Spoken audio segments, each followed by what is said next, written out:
Hola, buenas tardes. Gracias por escoger la mesa redonda para informarse a esta hora.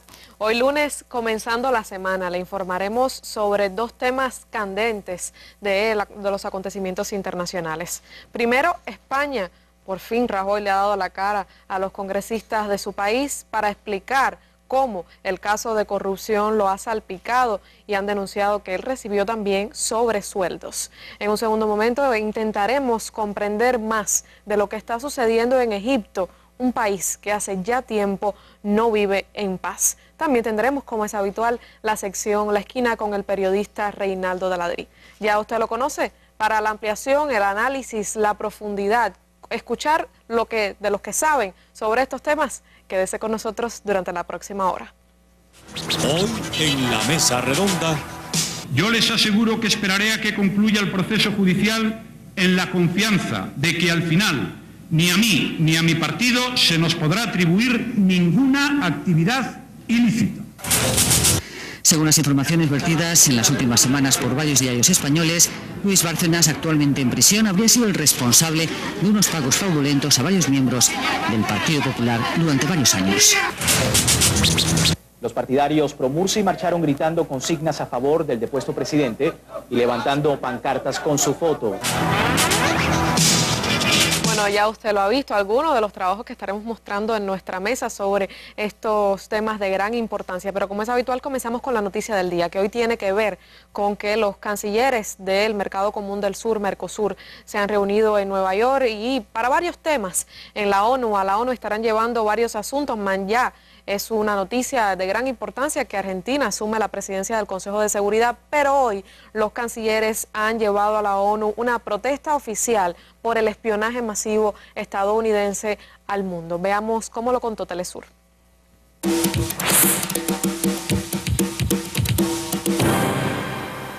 Cancilleres del Mercosur se reunieron hoy con el secretario general de Naciones Unidas. En el encuentro, representantes del organismo regional alertaron sobre los procedimientos ilegales de espionaje por parte de Washington contra los ciudadanos del mundo. El bloque regional aseguró que esta práctica es involuntaria al derecho internacional. El canciller venezolano Elías Jagua manifestó la preocupación del bloque sobre el conjunto de hechos que surgieron de la revelación de Snowden al agredir la inmunidad presidencial del presidente Evo Morales, al que se le impidió el libre tránsito por el espacio aéreo de 4 naciones europeas. Nosotros estamos convencidos, como así lo afirmaron en una resolución nuestros presidentes y presidentas, que esa práctica es absolutamente violatoria de los derechos internacionales en materia de salvaguarda de la soberanía e independencia de los países, y mucho más allá, es violatoria de los derechos humanos fundamentales. Los países miembros de Mercosur ratificaron ante la ONU su convicción en el derecho al asilo político. Esto lo hicieron en referencia al caso de Edward Snowden. Creemos que es un derecho de todos los ciudadanos del mundo y ciudadanas del mundo que se consideren perseguidos políticos solicitar asilo humanitario. Y es un derecho de todos los países a otorgarlo si así lo consideran. Hicimos mucho énfasis en la necesidad de que se preserve el sagrado derecho al asilo. Bueno, ahí estábamos viendo los cancilleres de Mercosur y también la presidenta argentina Cristina Fernández de Kirchner, que estará participando mañana en la sesión del Consejo de Seguridad en la que su país asume la presidencia, pero también que estará acompañado por los cancilleres de Mercosur. Bueno, ya entramos entonces en nuestro primer tema de la tarde. España. Siguen los escándalos de corrupción y siguen develándose quiénes son los que se beneficiaron de ese escándalo de corrupción. Ha llegado hasta el presidente del gobierno, hasta Mariano Rajoy, que se le pidió que fuera al Congreso el pasado viernes, así lo hizo y tuvo mucha repercusión las justificaciones que ha dado el presidente sobre este tema. De eso estaremos hablando en nuestro primer momento. Quédese con nosotros.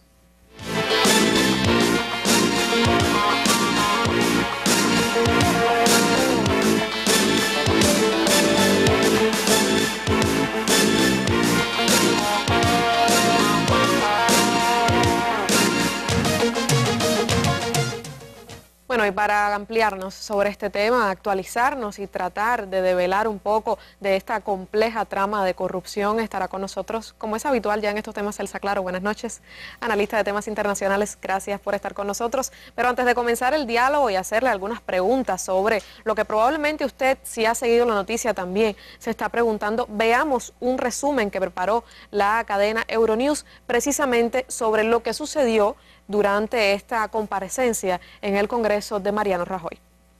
Ni voy a dimitir ni voy a convocar elecciones legislativas, que quede muy claro.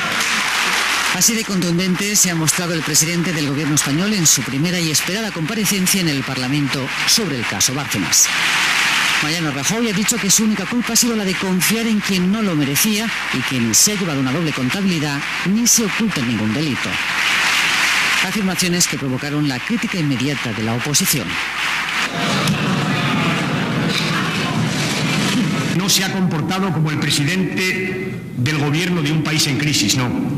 Se ha comportado como el presidente de un partido que por lo que ya sabemos hoy ha crecido, ha vivido y ha ganado elecciones aupado en un sistema de financiación ilegal durante más de 20 años.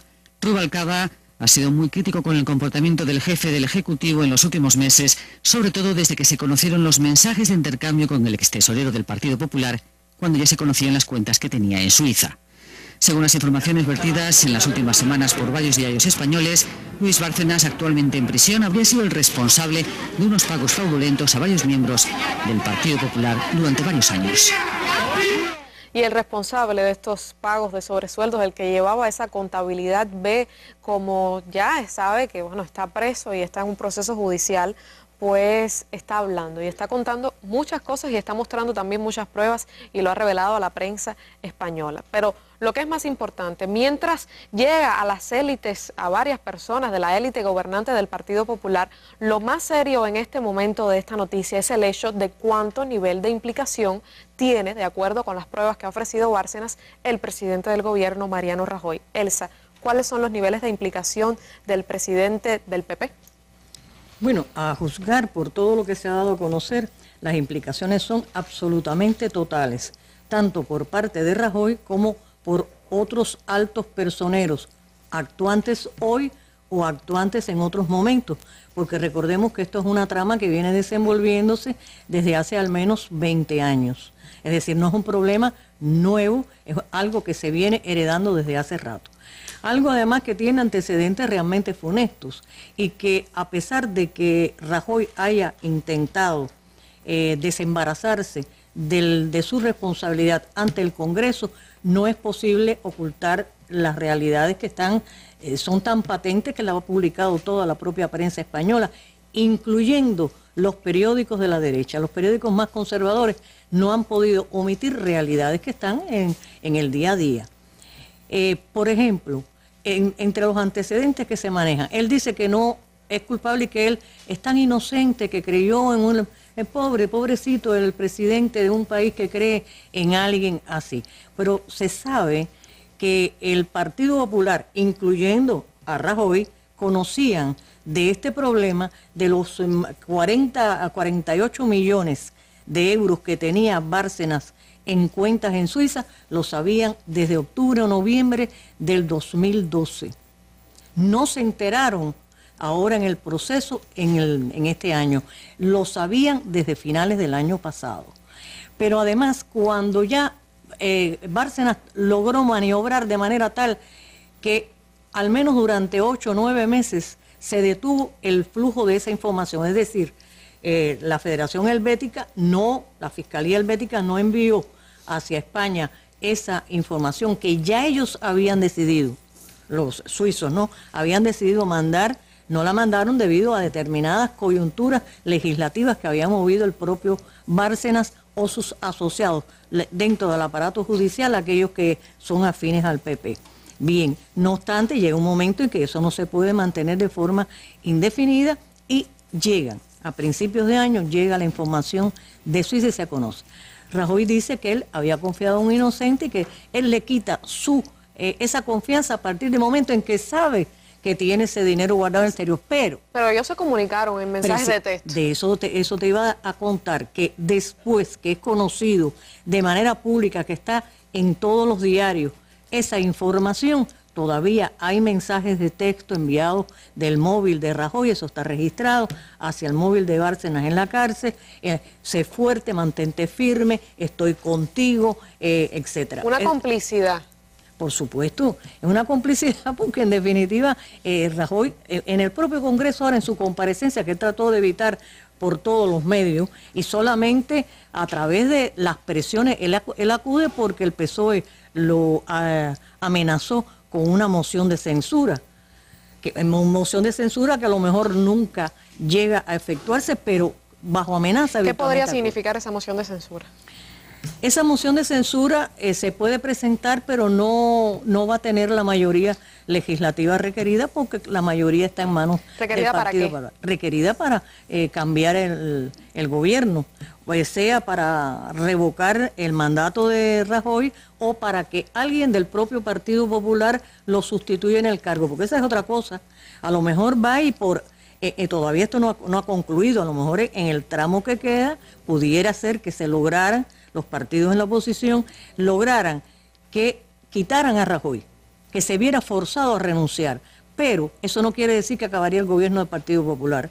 Puede ocupar su cargo otro miembro prominente, ¿no?, del propio partido, incluso del gabinete en funciones. Bueno, pero ahora yo le propongo escuchar qué fue lo que dijo Rajoy ante las acusaciones y las pruebas de que él cobró sobresueldos durante el gobierno de Aznar y como parte del Partido Popular. Por supuesto, él se justificó ante el Congreso y dio sus explicaciones. Escuchemos.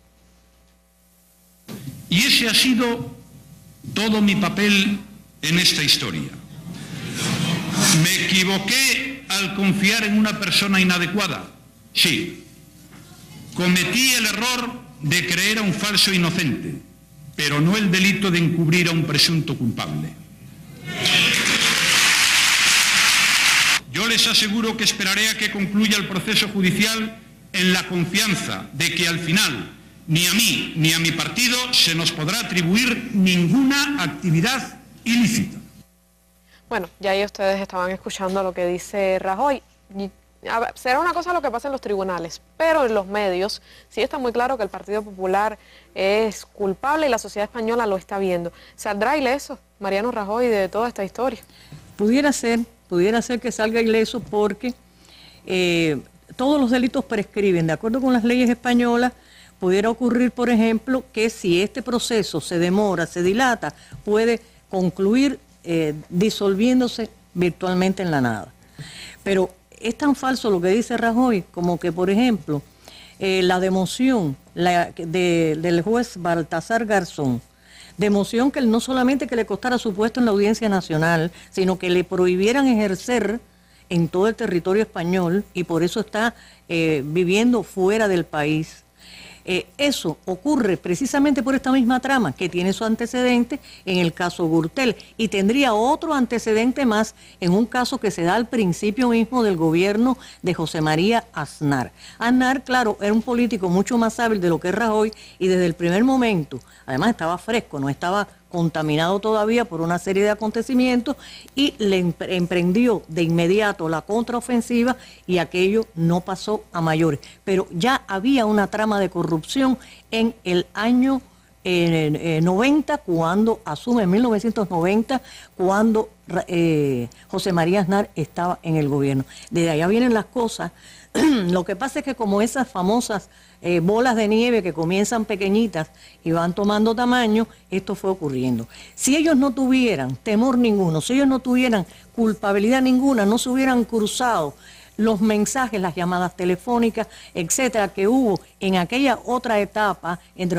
Tengan cuidado porque si no me protegen, yo hablo, que es lo mismo que ha hecho Bárcenas ahora. Como se siente desprotegido, pues está hablando y involucrando. Exacto, pero eso ocurrió ya anteriormente a Bárcenas, ocurrió con otros ex tesoreros del Partido Popular, porque repito, este no es un problema casuístico, no es un problema eventual ni de ahora, es un problema que se viene arrastrando por lo menos que se sepa a lo largo de más de 20 años.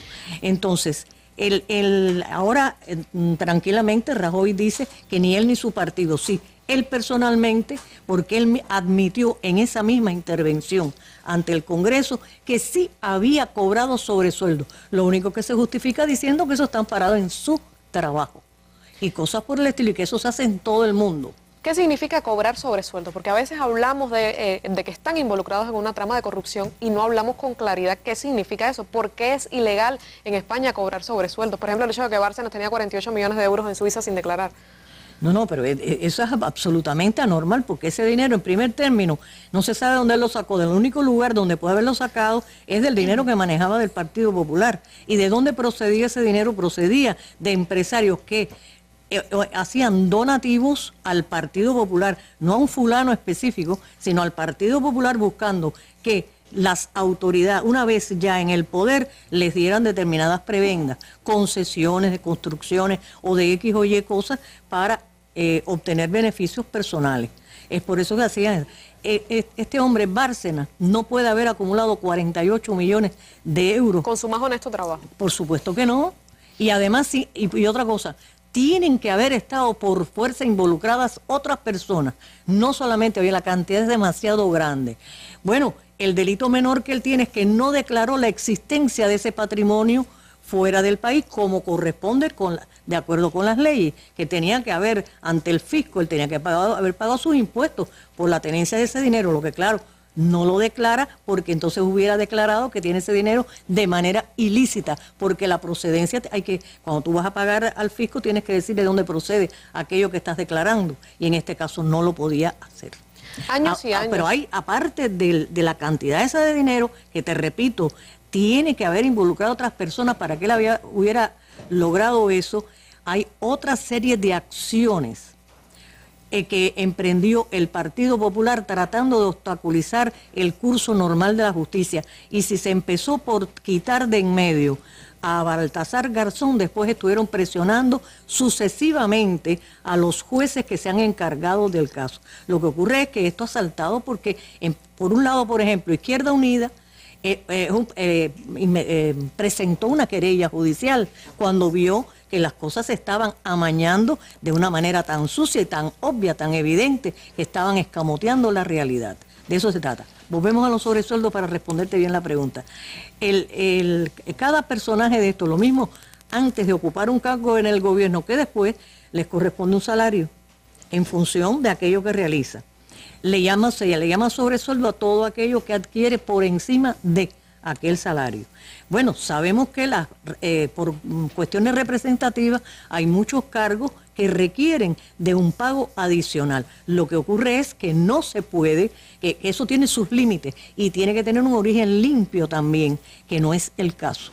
Sobresueldos es porque era de manera fraudulenta, no era lo que le correspondía, digamos, a Rajoy como jefe del partido, ministro de o como ministro, o en la etapa que fue ministro, o después que es jefe del gobierno. No se trata de eso. Es lo que ocurrió, por ejemplo, no hace mucho tiempo en Gran Bretaña, que una cantidad de diputados arreglaban sus casas, modernizaban otras, se construía una piscina a cargo del Estado. Eso es ilícito también, eso fue una situación escandalosa. Bueno, pues esto es algo parecido, no igual, pero parecido. En este caso, ¿de dónde procedía el dinero? De los fondos estos irregulares que se estaban recibiendo en el Partido Popular y que recibían toda la plana mayor. En toda esta historia está entonces la sociedad española, a la que se le pide austeridad, austeridad, austeridad, que tiene un alto nivel de desempleo, jóvenes también, más de un 50% de los jóvenes sin empleo, y mientras tanto, toda esta élite gobernante estaba ganando muchísimo dinero. ¿Qué reacción cree usted que tendrá esto desde el punto de vista electoral, en un escenario futuro? Bueno, indiscutiblemente que si se hicieran elecciones ahora, por ejemplo, difícilmente saliera el Partido Popular, pero desdichadamente se castigó al PSOE. Digo desdichadamente porque en definitiva también el PSOE tiene sus pequeñas culpas, sus pequeñas, medianas o grandes culpas, da igual, no está exento de pecados. El asunto es que una vez más se demuestra que la famosa democracia representativa no es la fórmula ideal que se pretende. porque lo estamos viendo no solamente ahora en España, lo estamos viendo en un montón de países, que se elige a una figura determinada. Bueno, el caso de Berlusconi ahora mismo también ha sido procesado, 30 procesos judiciales, y entonces por uno, quizás el menor de todos, finalmente lo declaran culpable y le quitan su escaño como diputado. Pero fíjate cuántos años lleva Berlusconi haciendo de la suya, y ahora... Por lo tanto, cito el caso de Berlusconi porque es muy reciente también y en alguna medida u otra se asocia con estas irregularidades que están teniendo lugar en España, pero en un montón de países se está demostrado que no es el tipo de elección esta la que resuelve los problemas. No saldría el Partido Popular. ¿Quién saldría? Ya las encuestas están dando que pudiera ser, es muy interesante lo que está ocurriendo, porque el segundo partido siempre más votado, o sea, todo ha estado siempre entre el Partido Popular y el PSOE. Sin embargo, en este momento, Izquierda Unida y Amaiur, por ejemplo, se ve que la intención posible de voto es muy superior a etapas anteriores, con lo cual se demuestra que la gente está buscando alternativas.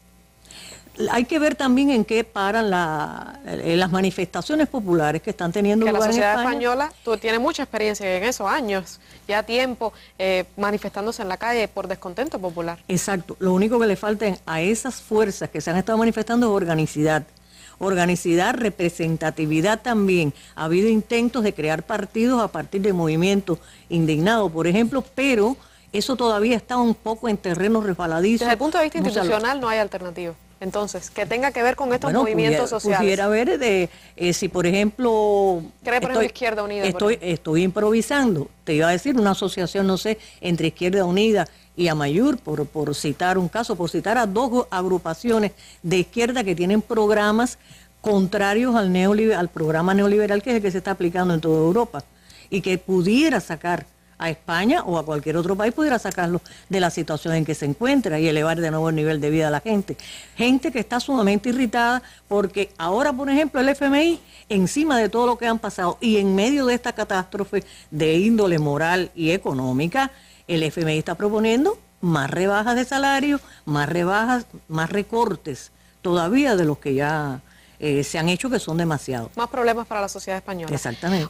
Este ha sido un tema muy publicitado en los medios internacionales, sobre todo los españoles que no han escatimado espacio y análisis de diversos temas para tratar de desgranar para el público español e internacional lo que representa este caso de corrupción. Pero en medio de toda esta historia, que tuvo también un pico informativo el viernes cuando Rajoy habló ante el Congreso, hoy ha dado una noticia que no quiero perder la oportunidad de comentarla aquí, Elsa, y qué relación cree usted que tiene con esto. El hecho de que España ha renovado su retórica hostil con respecto al Peñón de Gibraltar, que con respecto a la frontera que ha demorado los procesos aduaneros allí y ha habido una reacción de Gran Bretaña. Recordemos por qué está sucediendo esto en este momento. Bueno, todo parece indicar que es una maniobra de distracción para desviar un poco toda esta atención mediática que ha captado, como lógico es, el problema del caso de Bárcenas. Me parece una completa maniobra. ¿Por qué razón? En primer término, el gobierno español no le trasladó al gobierno británico nada, absolutamente, con respecto a lo que pensaba hacer ahí en el tránsito, en la puerta de esa de entrada, el paso entre Gibraltar y España. Entonces ahora de pronto así improvisaron controles muy estrictos, hay grandes colas que se forman para entrar y salir hacia el Peñón, los españoles que trabajan allá o la gente que viene para acá, sacaron a relucir que si hay una cantidad X de españoles que trabajan o radican en el Peñón y en Gibraltar y tienen propiedades acá en la parte continental de España, bueno, que todo eso lo van a revisar. Han formado toda una laraca tremenda. Hoy precisamente David Cameron, el premier británico, estaba diciendo que ellos no han recibido ningún tipo de comunicación por parte de España, que no saben, pero que ellos van a defender, como siempre han hecho, como es natural. Recordemos que es histórico esto de traer la atención. Lo hizo en su momento Aznar con la isla de Perejil, que fue una cosa ridícula, absurda, que se movilizó el país militarmente como si se tratara de una invasión o algo por el estilo para el islote de Perejil y demás. O sea, estamos ante me parece a mí, al menos ese criterio que tengo, no creo que haya una verdadera intención de corte nacionalista, por ejemplo, detrás de esto, sino sencillamente una cortina de humo. Sí, eso es lo que parece, al menos como que una laraca, como usted decía, de la nada, y que tiene también una repercusión mediática, y ellos necesitan también deslindar un poco la atención a este tema. Muchas gracias, Elsa, por comentarnos sobre lo que está sucediendo en ese país, sobre este caso de corrupción que parece que no tiene fin durante años y años, y bueno, los culpables, todavía se está descubriendo quiénes son los culpables, y la certeza de que eso no está ocurriendo ahora mismo tampoco no habrá quien la tenga, solo el futuro lo dirá. Ya está listo el periodista Reinaldo Taladrí para, desde la esquina de nuestra mesa redonda, traernos un tema de interés. Buenas noches.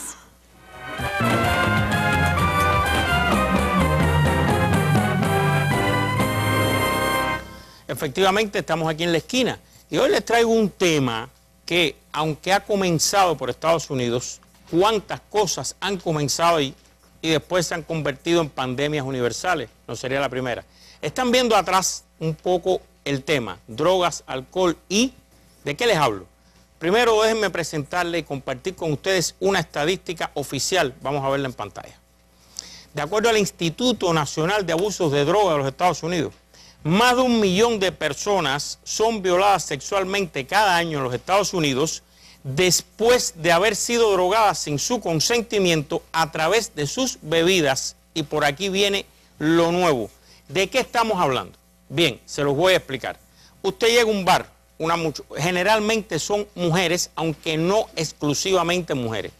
Llega a un bar, pide un trago y en ese trago, sin que se dé cuenta, le echan 3 diferentes tipos de droga, puede ser cualquiera de las 3.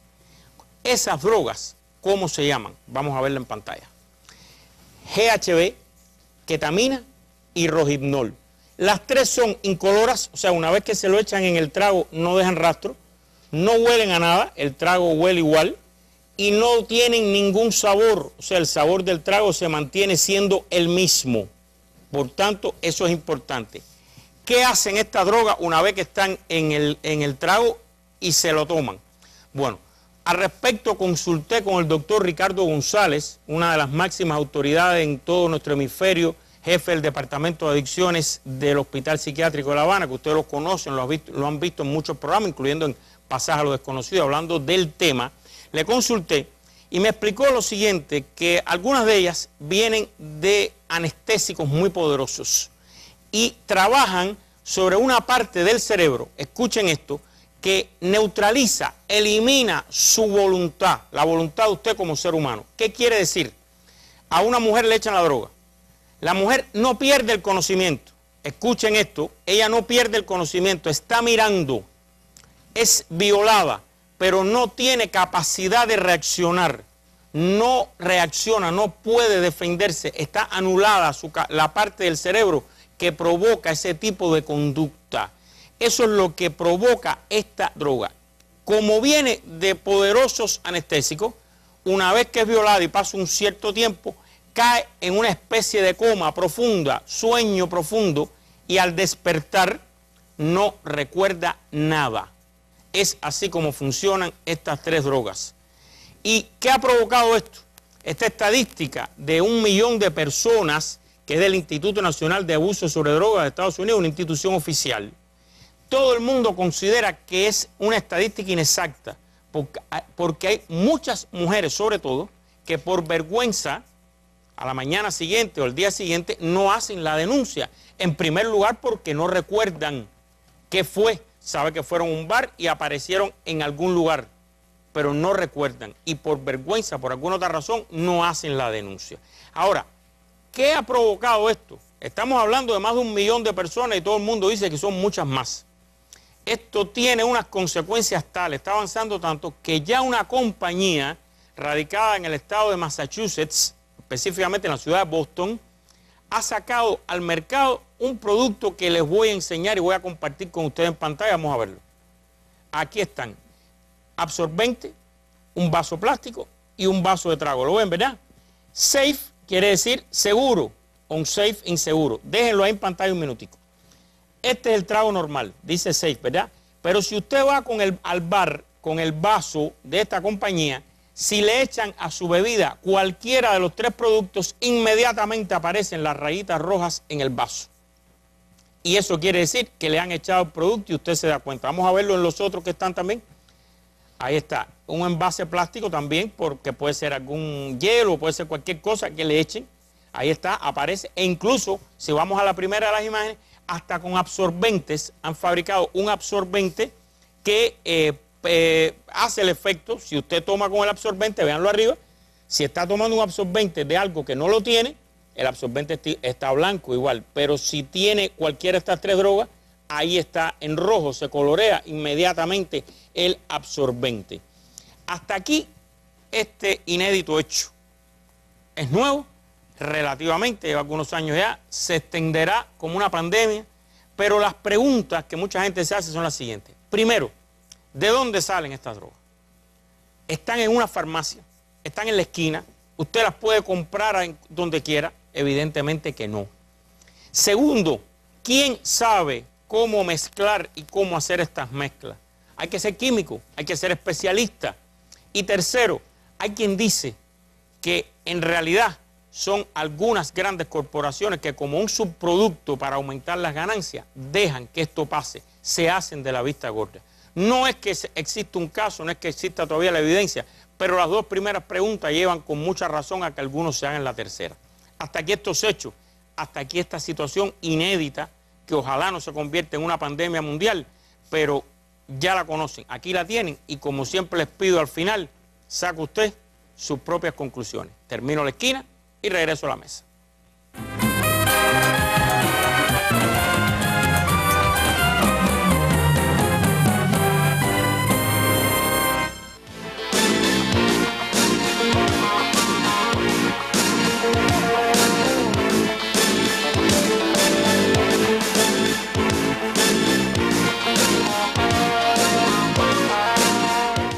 Sí, bueno, muchas gracias al periodista Reinaldo Taladrí. Nos hablaba, como siempre, promete de un tema de su interés. Egipto, un país que tanta desgracia ha vivido en los últimos años, pudiéramos decir, que con la llamada primavera árabe, que no ha resultado ser tal primavera, más bien un invierno que parece eterno, no resolvió el problema al derrocar a Mubarak, tampoco con elegir en urnas a Hosni Mubarak, y ahora tiene un presidente interino, un gobierno interino, y las personas siguen en las calles y sigue habiendo muerte, derramamiento de sangre, enfrentamiento, crisis económica, desempleo y difíciles situaciones de vida en sentido general en todo este país.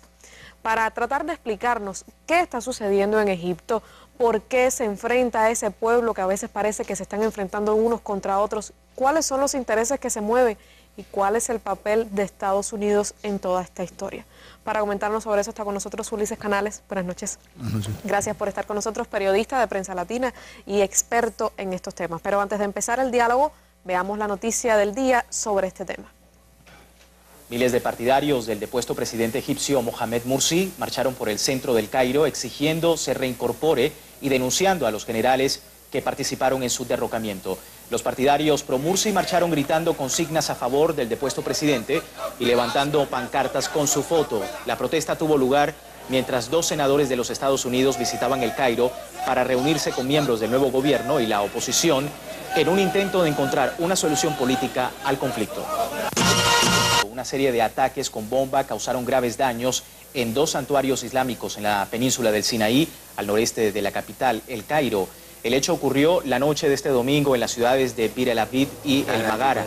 El lugar es escenario de enfrentamientos entre el ejército y como lo califican, grupos extremistas islámicos. De momento ningún grupo se ha reivindicado estos hechos.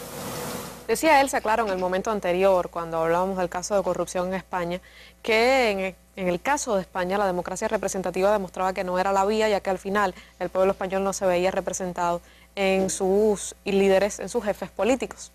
Pues parece que en Egipto, después de ir a las urnas y que parecía que eso era lo que se quería hacer y que las personas fueran a las urnas, tampoco hubo una representación mayoritaria del pueblo allí. El asunto es que se han complicado las cosas en ese país que demovió al presidente Hosni Mubarak, como usted recordará, y ahora tiene a un presidente interino, Adlis Mansur. ¿Quiénes son los que se enfrentan? Ulises, en estos momentos en Egipto? Porque a veces la prensa internacional lo hace ver como que es un conflicto meramente religioso, como que son islamistas contra laicos, como a veces lo tratan de pintar de una manera muy blanco y negro, y hay más complejidad detrás de esto. Cuéntanos. Sí, buenas noches. En efecto, la sociedad egipcia, como la inmensa mayoría de las sociedades árabes, tiene un altísimo componente religioso.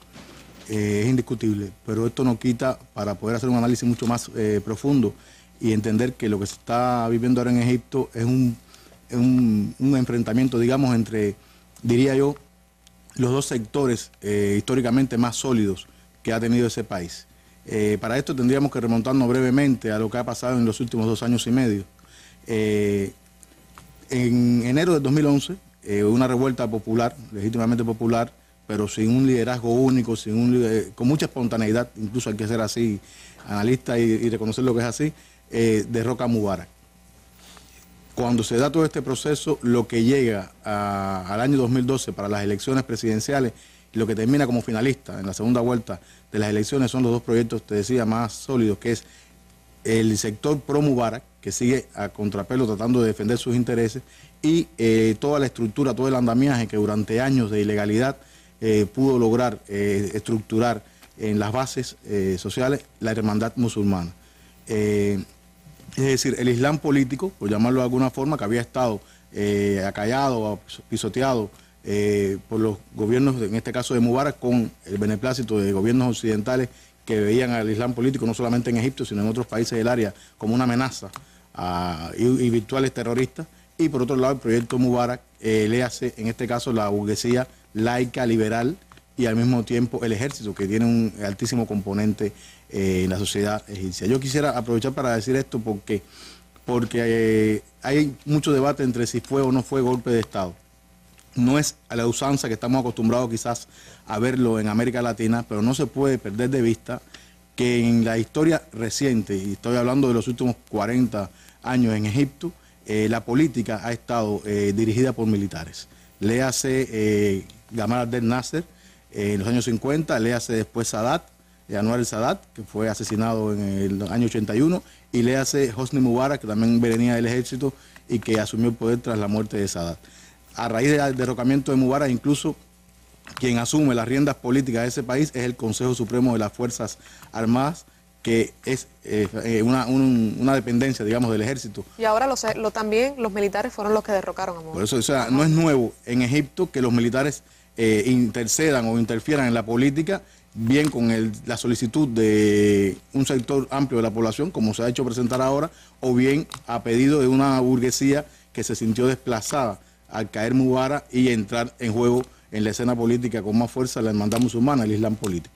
Es decir, que los conceptos de golpe de Estado que tenemos acá en América Latina, en Egipto, quizás no se aplican. Yo quisiera compartir contigo y con nuestros televidentes unas declaraciones que ofrecía un escritor egipcio en una entrevista que realizaba el colega Moisés Saab al-Aswani, que decía precisamente, él cree que el golpe de Estado real lo dio Morsi el 12 de noviembre del año pasado, cuando emitió la declaración constitucional que le concedía facultades excepcionales y lo colocó por encima de los poderes legislativo y judicial. Es de lo que más se le critica a Morsi, precisamente porque él en un momento determinado decidió él tener todos los poderes. ¿Por qué lo hizo? ¿Ese fue el error que terminó derrocándolo del poder? Mira, la hermandad musulmana ha decepcionado a mucha gente porque, te repito, durante años de ilegalidad, desde el año 54 es una organización ilegal en Egipto, era una organización ilegal en Egipto, y sin embargo logró una estructura de servicios de salud, de educación, con sectores pobres, con las bases realmente, que era envidiable. A veces el mismo sistema del Estado egipcio no tenía esa estructura que tenía... Con una fuerte raíz religiosa. Sí, por supuesto. En el caso de la hermandad musulmana no se da, como dirían alguna gente, puntada sin hilo. O sea, ahí todo tiene que tener un altísimo componente islámico, visto así. Ahora bien, ¿qué ocurre? Que algunos incluso colegas islamistas me decían muchas veces, hemos estado al margen de la política, nos han tenido apartado de la política durante mucho tiempo. Ahora ha sido nuestra oportunidad y vamos a hacer la política a nuestra vía y a nuestra forma. Y esto quizás demostró una gran inexperiencia por parte de la hermandad musulmana para gobernar un país. No es lo mismo crear estructuras de base en la oposición o en la ilegalidad que gobernar un país. Ellos, haciéndole juego a las leyes que se aprobaron tras el derrocamiento de Mubarak, en efecto hicieron el juego político, el juego democrático, pero fueron al Parlamento, dominaron el Parlamento, se creyeron con toda facultad para, como eran mayoría en el Parlamento, tanto de hermandad musulmana como otros partidos islamistas con distintos caracteres, es decir, había algunos más moderados, otros más salafistas, de tendencia salafista. Ellos realmente impusieron su voluntad, hubo que incluso convocar a 2 constituyentes para poder redactar la Constitución en un estado como Egipto, que tiene alrededor de 90 millones de personas y un 10% de esa población es cristiana copta, ortodoxa, un 10%, estamos hablando de más de 10 millones de personas, no es una minoría cualquiera. Sin embargo, ellos trataron de imponer toda su voluntad.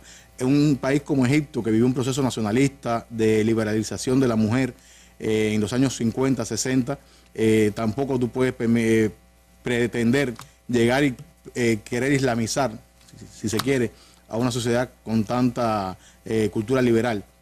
Estábamos hablando, quizás compitiendo con el Líbano, del país más cosmopolita del mundo árabe, y entonces es imposible, es imposible. Realmente ahí se han sumado muchas cosas, se han sumado esta inexperiencia de la hermandad musulmana, este afán de querer poner a rajatabla las leyes del Islam sin llegar a ser, aplicar la Sharia, y no porque no quisieran, sino porque realmente la realidad se los impediría, pero al mismo tiempo esta necesidad de la burguesía y el sector del ejército afín a Mubarak, que sigue todavía con bastante fuerza, queriendo recuperar el terreno perdido.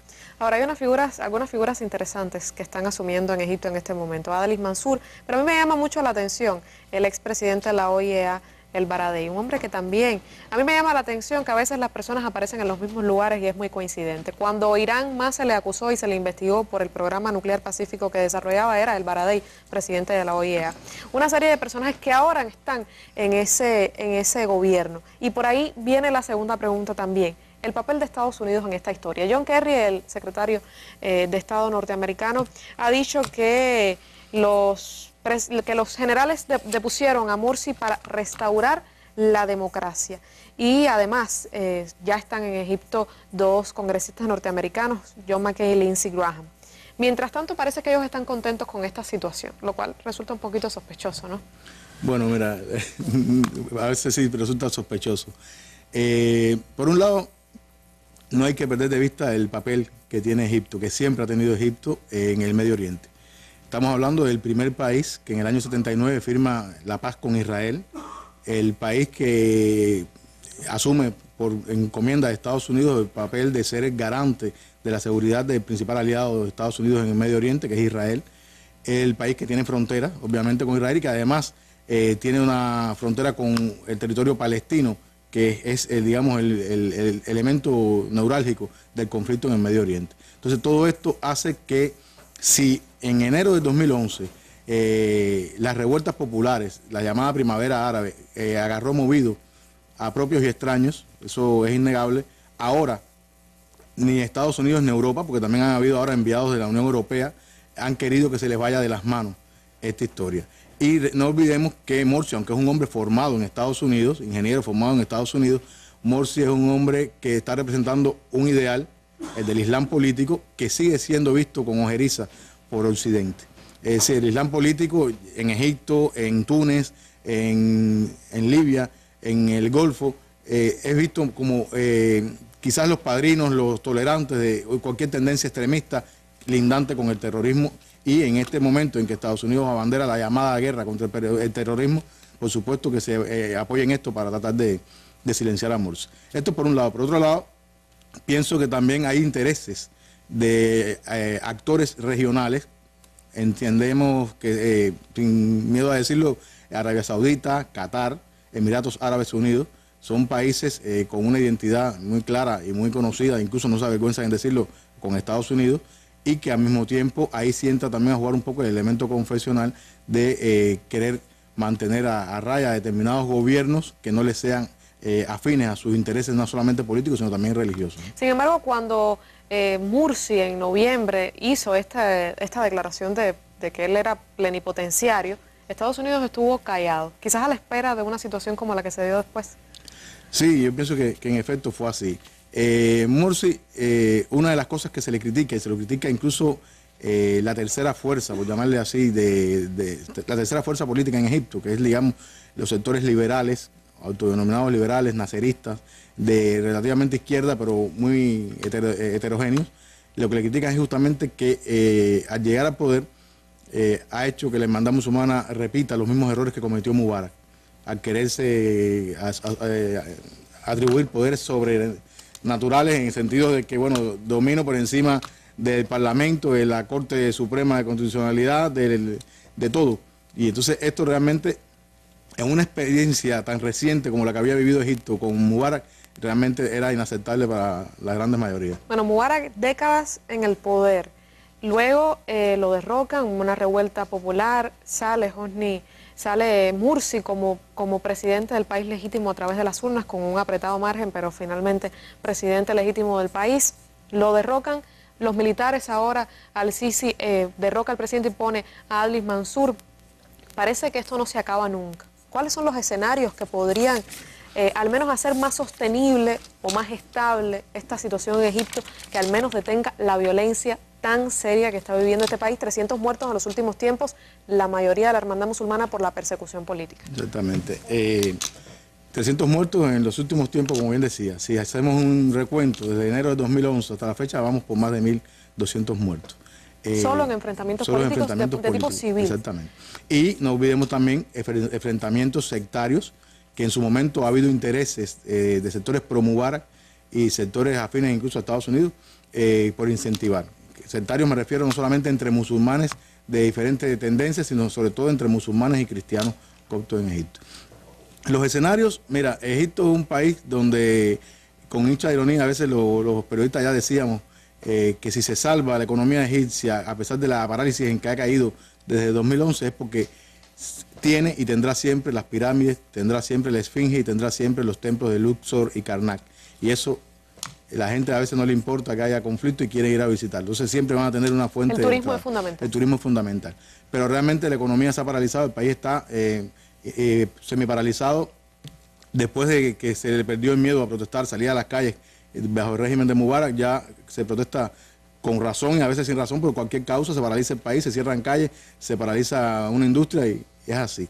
Escenarios, habría que ver, por ejemplo, hay analistas que coinciden en que no sería descartable, a pesar de todo lo que se está viviendo, que si se hacen unas elecciones en un proceso mucho más dilatado, la hermandad musulmana ahora, después de todos los errores que ha cometido, está un poco como martirizada, y no sería descartable que otro rostro, pero de la hermandad musulmana, con un lenguaje, un discurso un poco más moderado, más conciliatorio, pueda llegar otra vez al poder.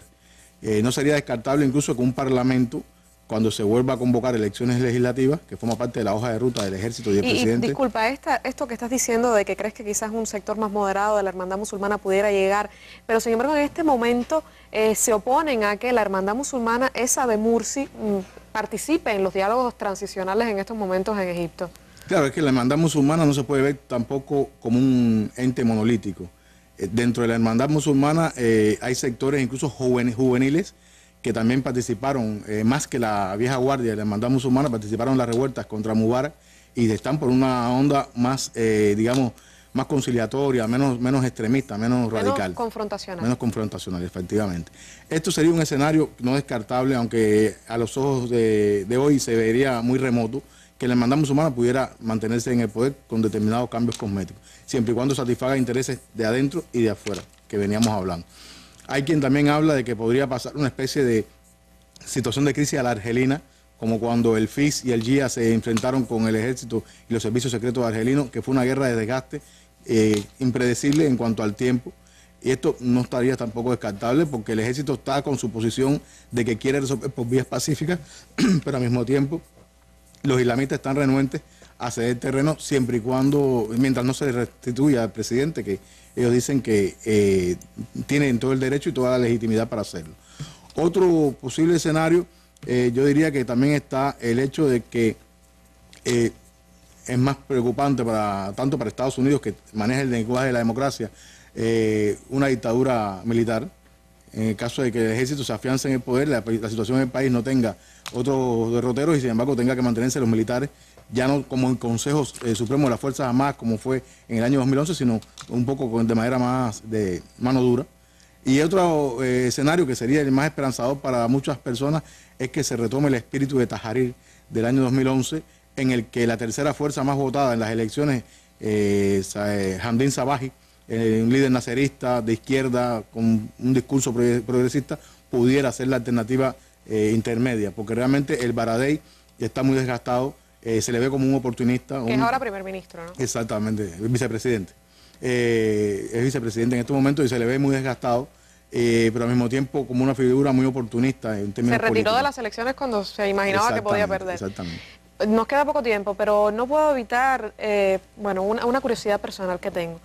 ¿Cuáles pueden ser las revueltas originalmente legítimas, sociales en el mundo árabe? Terminaron infructuosamente en la mayoría de los casos, o al menos no han terminado aún. Parecía que esta democracia representativa o estas elecciones en Egipto podían resolver el problema como un paso de occidentalización del mundo árabe. Sin embargo, esto no ha sido la solución. Han vuelto los militares. ¿Tendrá que construir el mundo árabe su propia alternativa en este siglo XXI? Yo creo que el mundo árabe, con omisiones o con aciertos, tiene su propia alternativa. Precisamente mi criterio muy modesto es que la copia a veces mecánica de los esquemas occidentales de democracia, de elecciones, se han impuesto en estas sociedades y ha dado al traste con eso. Yo siempre decía, y repito, en un país occidental como los nuestros, por ejemplo, es muy normal, sería anormal que un musulmán tenga la mayoría para gobernar. Pero en un país musulmán, lo más común es que un musulmán, ya sea practicante más a rajatabla o más moderado, asuma la presidencia. Entonces yo creo que sería viable que, por eso te decía que uno de los escenarios no descartables es que la hermandad musulmana o alguien del sector del Islam político pueda también llegar al poder. Lo que sí está claro es que no va a poder ser con el esquema que tiene Occidente, porque evidentemente Occidente quiere imponer ya no solamente una democracia clara, sino un estilo de democracia que responda a sus intereses en estos países. Sí, además un mundo distinto al occidente, con una historia muy antigua y las raíces culturales también hay que tenerlas en cuenta. Muchas gracias. Ulises Canal, especialista en temas de Medio Oriente, periodista de Prensa Latina, que nos ha contado sobre su propia experiencia en Medio Oriente y nos ha explicado sobre Egipto. Bueno, ya se nos acaba el tiempo. Terminamos con las imágenes del día, que hoy son precisamente sobre el 10º aniversario del sitio web Cuba Debate. Bueno, un sitio que probablemente usted conoce, una década ya que se ha dedicado a luchar contra las campañas difamatorias contra Cuba a nivel internacional y también contra el terrorismo mediático en sentido general. 10 años cumple ya Cuba Debate. Muchas felicidades para todo ese colectivo y para todos los colaboradores que no solo en Cuba, sino también fuera de nuestro país ayudan y contribuyen a que ese sea el sitio, uno de los sitios más leídos de Cuba. Luego pondremos también una canción en homenaje al presidente recientemente fallecido Hugo Chávez, el comandante supremo de la Revolución Bolivariana, hoy hace 5 meses, que lo perdimos físicamente, pero que sigue estando muy cerca de nosotros. Una canción de niños bayameses cubanos dedicados precisamente al comandante supremo de la Revolución Bolivariana, Hugo Chávez. Se nos acaba el tiempo. No importa, esta es una mesa redonda, siempre habrá espacio para usted. Mañana nos volveremos a ver. Que tenga muy buenas noches.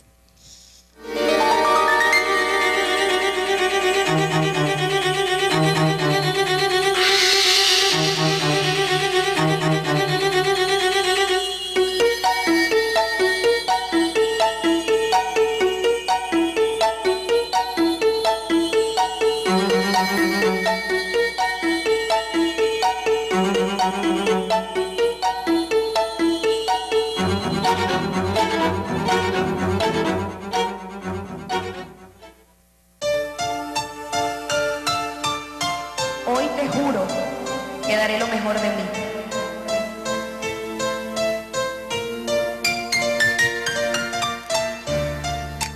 Gracias por tanto amor de padre. Gracias por tu risa. Gracias, comandante, por devolvernos la patria. Duele tu partida, dolor que me queme el alma. Pensar que duele el pueblo, firme como una palma. Porque te has ido, tenías por dar tanto. Ruego a Dios tu presencia.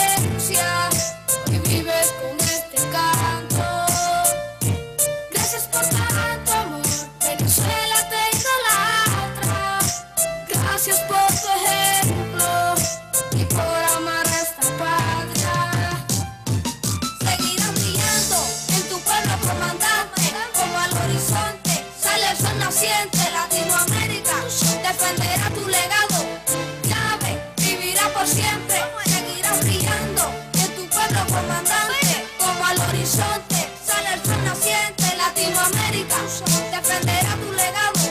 Chávez vivirá por siempre.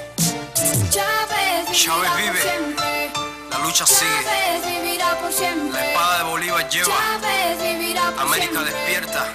Chávez Y crece una nueva vivirá era. por siempre.